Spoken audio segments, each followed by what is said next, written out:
Welcome to today's episode of Kirsten's Kitchen, where we chuck everything in a box and if they don't eat it, the drop-tails will. So today we're doing a basic one about feeding. As you can see, I'm using mealworms. Already got most of my mulch mixed. This is normal white sugar and pure honey.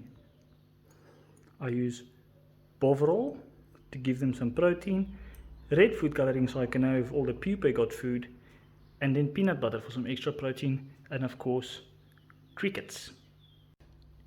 Unintended product placement. This is the honey I use. Now I'm going to put some of the honey inside.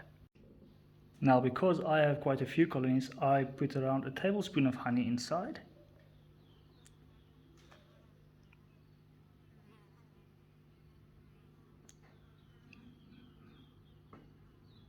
I'm going to continue doing this until I have around 10 inside. Now we're going to use this bovril. We're going to use a kebab stick just so they have some protein, but it's not overwhelming on the ants themselves. Just a dollop. This is not exact science.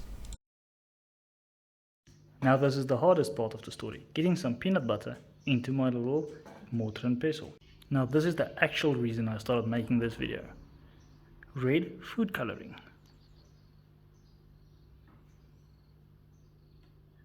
Again, just a little dollop. This is not exact science. They will not blow up. And there we go. There is the mix.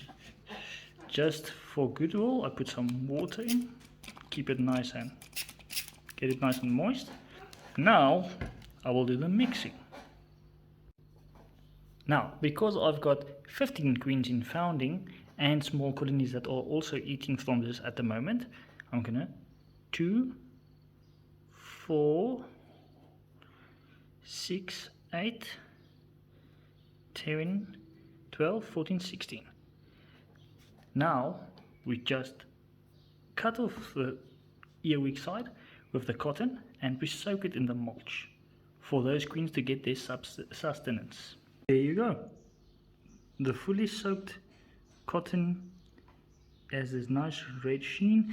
I see I still have some unmulched mealworms, so I'm going to continue doing that now and let them mix nicely with the cotton before we start feeding our queens. Even Euponera eats this one for some reason. Taste test commencing. So far so good. So now the rest of the colonies can get some. Now this is my Chromatogaster castanea colony. I started with them with the feeding today. As you can see, there is little to no brood that are unfed.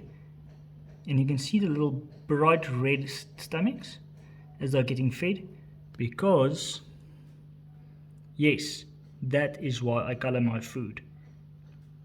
Now we know exactly how much they eat, or how much extra is needed, or how much is wasted.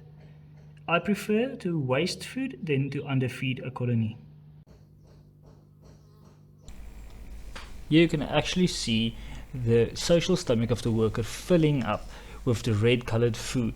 Unfortunately, the tube is small, so the queen is also eating, and you can't see trophallaxis in action.